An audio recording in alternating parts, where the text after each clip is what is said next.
এমন অবস্থায় কোন কোন মহল থেকে সমস্যা নাকি নির্বাচন এই ধরনের জিজ্ঞাসাকে বিএনপি বাংলাদেশ জাতীয়তাবাদী দল তথা দেশপ্রেমিক সকল মানুষ, সকল রাজনৈতিক দল স্রেফ অসৎ উদ্দেশ্য প্রণীত কূটতর্ক বলে বিবেচনা করে।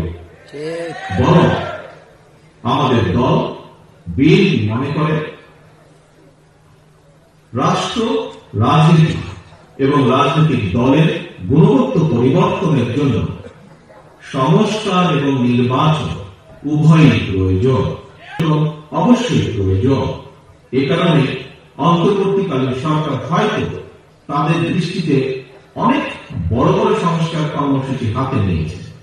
তবে এইসব সংস্কার কর্মসূচির আড়ালে জনগণের নিত্যদিনের দুর্দশা উপেক্ষিত থাকলে জনগণ হয়তো খোদ সরকারের সংস্কার দাবি নিয়ে মুখ খুলতে বাধ্য।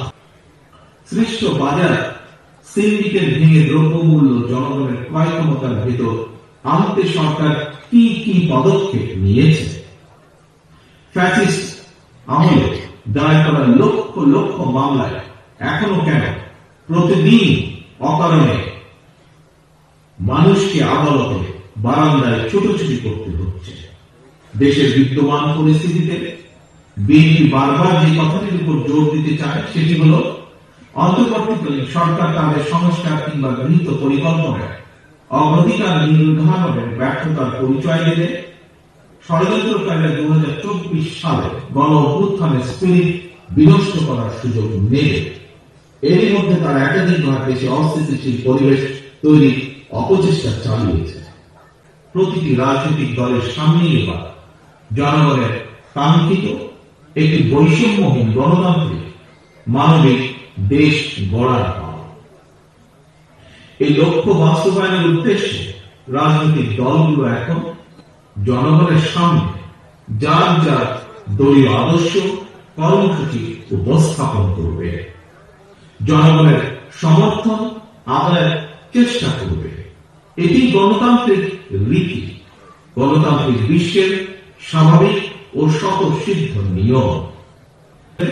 বিএনপি সকল গণতান্ত্রিক উদ্যোগকে স্বাগত জানায়। বিএনপি তার জন্মলগ্ন থেকে আজ পর্যন্ত সকল পরিস্থিতিতে, সকল সময়ে বহু দল বহু মতের চর্চার পক্ষে, যা মহাসচিব সাহেব তার বক্তব্যে উল্লেখ করেছেন। এক্ষেত্রে বিএনপির দৃষ্টিভঙ্গি অত্যন্ত স্বচ্ছ। জনগণ কোন রাজনৈতিক দলকে গ্রহণ করবে কিংবা বর্জন করবে, নির্বাচনের মাধ্যমে সেই রায় দেবে জনগণের আদালত।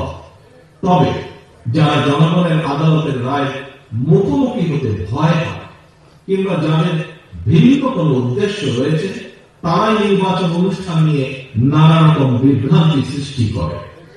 গণতান্ত্রিক জনগণের প্রতি আহ্বান, আপনারা ধৈর্য হারাবেন না। নির্বাচনের জন্য মানসিক প্রস্তুতি নিতে থাকুন।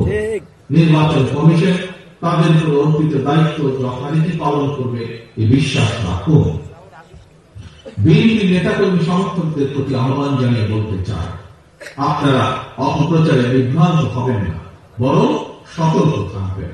নিজেরা এমন কোন কাজে সম্পৃক্ত হবেন না যাতে কেউ অপপ্রচারের সুযোগ পায়। নিজেদেরকে জনগণের আস্থায় রাখুন। জনগণের আস্থায় রাখার জন্য সর্বোচ্চ বিদ্যমান ব্যবস্থাকে সময়োপযোগী করতে সংস্কার একটি অনিবার্য ধারাবাহিক প্রক্রিয়া। একইভাবে গণতান্ত্রিক ব্যবস্থাকে টেকসই এবং প্রাতিষ্ঠানিক রূপ দিতে নির্বাচন সবচেয়ে বেশি গুরুত্বপূর্ণ ও কার্যকর পন্থা। নির্বাচনের মাধ্যমেই জনগণ ভোটের অধিকার প্রয়োগের যে সুযোগটি পায়, যেটি রাষ্ট্র জনগণের রাজনৈতিক ক্ষমতা নিশ্চিত করে। প্রিয় সহকর্মীবৃন্দ, বিএনপি মনে করে রাষ্ট্রে জনগণের রাজনৈতিক এবং অর্থনৈতিক ক্ষমতা নিশ্চিত করা না গেলে গণতন্ত্র, মানবাধিকার কিংবা পুঁথিগত সংস্কার শেষ পর্যন্ত কোনো কিছু টেকসই হয় না। অন্তর্বর্তীকালীন সরকার বেশ কিছু গুরুত্বপূর্ণ বিষয় সংস্কার কার্যক্রম হাতে নিয়েছে। হাজারো ছাত্র জনতার রক্তের উপর প্রতিষ্ঠিত বর্তমান অন্তর্বর্তীকালীন সরকারের ব্যর্থতা বাংলাদেশের গণতন্ত্রের পক্ষের শক্তি দেখতে চায় না। এ কারণেই জনগণের পক্ষের রাজনৈতিক দল হিসেবে বিএনপি অন্তর্বর্তীকালীন সরকারের প্রতি সমর্থন অব্যাহত রেখেছে। প্রিয় দেশবাসী, রাষ্ট্র এবং সরকারের বিদ্যমান বিধি ব্যবস্থা নিয়ে